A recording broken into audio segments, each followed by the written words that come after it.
ఏమైంది? ఈ ప్రపంచంలో ప్రతిదానికి ఒక ఎక్స్పైరీ డేట్ ఉంటుంది. అలాగే రావణ్ కి సర్కార్ కి ఉన్న రిలేషన్ ఎక్స్పైర్ అయ్యే రోజు సమసమాజ్ పార్టీ లీడర్ ధనుంజయ్ రూపంలో వచ్చింది. అర్థమైంది కదా. మీకు ఓకే అంటే ఎంపీ సీట్ ఇవ్వడమే కాదు, సెంట్రల్ కేబినెట్ లో మినిస్టర్ వచ్చేలా నేను చూసుకుంటాను. మా రావణ్ కి సర్కార్ కి ఉన్న అండర్స్టాండింగ్ తెలిసి కూడా ఏ ధైర్యంతో ఇదంతా అడుగుతున్నారు? ఎంతైనా పదవిలో మనవాళ్లు ఉండడం వేరు, మనమే ఉండడం వేరు.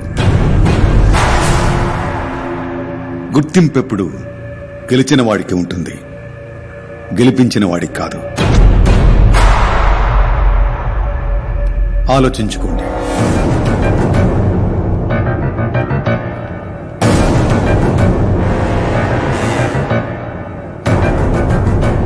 हे रावण कैसा है? Cool cool. ధనుంజయ్ ఎందుకు వచ్చాడు? మీకు ఆపోజిట్ గా ఎంపీ టికెట్ ఆఫర్ చేయడానికి వచ్చాడు.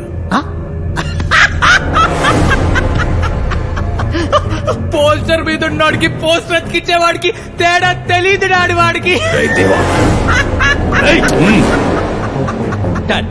మనం పనులకి వాడికిన వాడిని వాళ్ళు పార్లమెంట్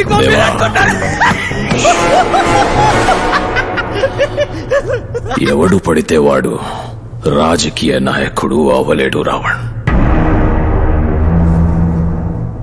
ఎందుకు డాడ్ అంత సీరియస్ గా తీసుకుంటున్నావు? జస్ట్ ఇమాజిన్ రావణ్ ని, పాలిటిక్స్ మాట ని పాజ్ లేకుండా చెప్పాడు. దేవా దేవా చెప్పేది నీకే, కూర్చో. దేవా ఫిర్సే బోల్.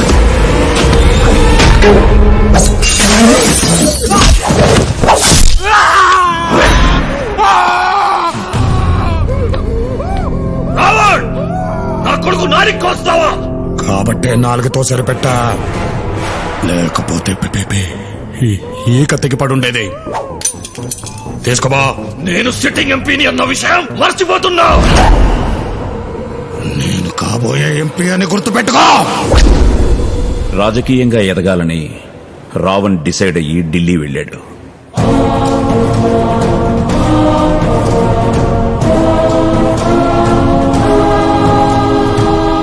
అన్న చావుతో రగిలిపోతున్న తివారీ సర్కార్ని కలిశాడు. మా కోట మీద అటాక్ చేశాడు. రావణ్ లేకపోతే అతని కుడి భుజం అయిన తపన్ని చంపేశాడు.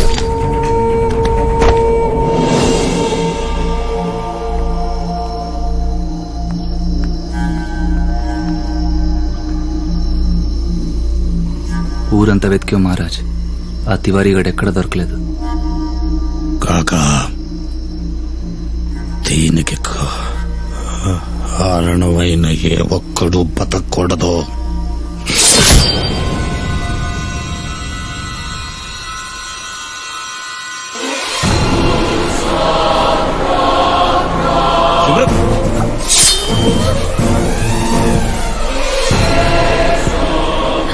చనిపోవడానికి కారణం వాళ్ళు వీళ్ళు కాదురా. నువ్వు చేసిన పాపాలే మా అన్నయ్యకి తగిలే. నీతో తిరగడం వల్ల చనిపోయాడు.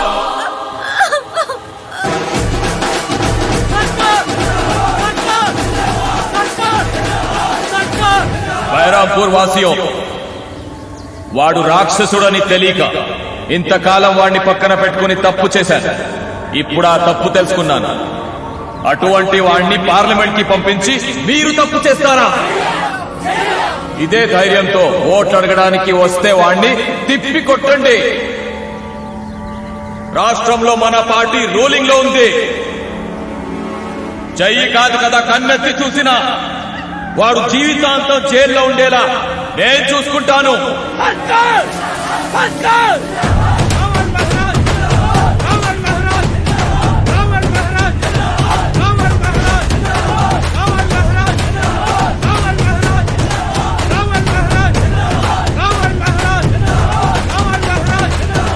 బైరంపూర్ కా బాయ్ और బహనో, మీరంతా చేసుకున్న అదృష్టం ఏంటంటే మన రావణ్ మహారాజ్ ఈ నియోజకవర్గం నుంచి ఢిల్లీకి ఎంపీగా వెళ్ళబోతున్నారు. ఆడవాళ్ళకి తలో 1000 ఇస్తాం, మగవాళ్ళకి వాళ్ళు తాగినంత పోయిస్తాం. అడుక్కోద్దు, వెయ్యాలే. లేకపోతే చంపేస్తా. ఎందుకు వేయాలరా నీకు ఓటు? ఎందుకు వేయాలి? మా జీవితాలు నాశనం చేసినందుక? ఈ ఊరిని వల్లకాడు చేసినందుక? చూడరా అటు చూడు, ఒక్కగానొక్క కొడుకు వాడు ప్రేమించిన పోలీసు ఉద్యోగంలోంచి తీసేయించి వాడి జీవితాన్ని నాశనం చేసావు. నువ్వు నాశనం అయిపోతావురా, నాశనం అయిపోతావు, నాశనం అయిపోతావు. ఏం చేస్తావురా? ఏం చేస్తావు?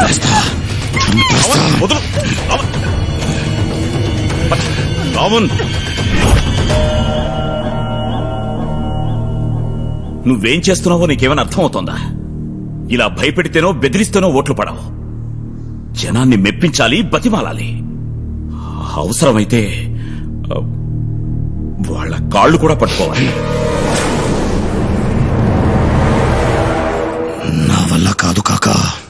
రావణ్, సింహం కూడా తన దాహం తీరాలి అంటే తలంచే నీళ్లు తాగుతుంది.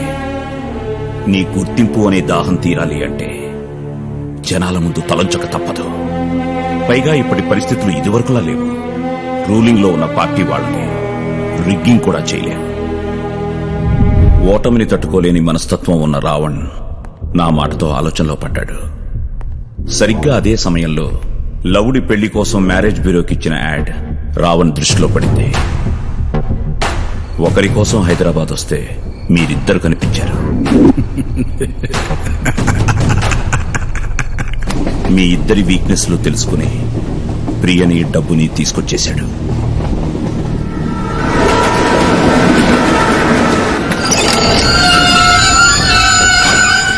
దిగండి.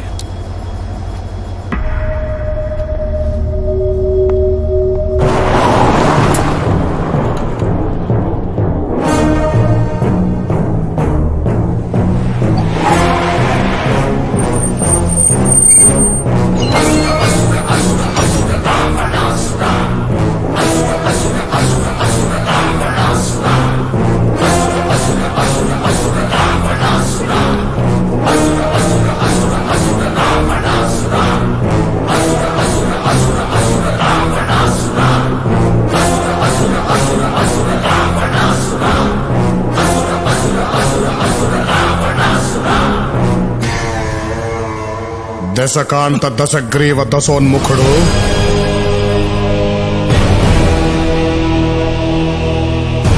సురలోకాధినేత ఆసురుల చక్రవర్తి లంకాధిపతి ఈ రావణాసురుడు ఏ నామస్మరణ చేసిన ముల్లోకాలకు చెమటలు పట్టునో, ఏ నామము జపించిన అష్టదిక్పాలకులు అష్ట కష్టాలు పడుదురో, ఏ నామము తలచిన హరులు సురులు గజగజ వణికిపోవుదురో, అట్టి పరాక్రమవంతులైన మమ్ములను తుచ్చులు, నీచులు, అల్పులు, అధములు అయిన మా సోదరులు అవహేళన చేయుటయా? ఇప్పుడే మా కథాతండము చే వీరిసి ఇరస్సును 1000 వ్రక్కలు గావించడా?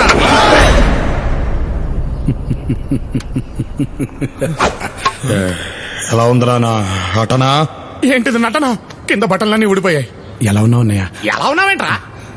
పద్ధతిగా పెరిగితే నీలాగుంటారు, గాలిగా పెరిగితే నాలాగుంటారు, కసిగా పెరిగితే జైలాగుంటారు. ఒక్క సెల్ఫీ జై. కాకా, అమ్మ నా డబ్బు.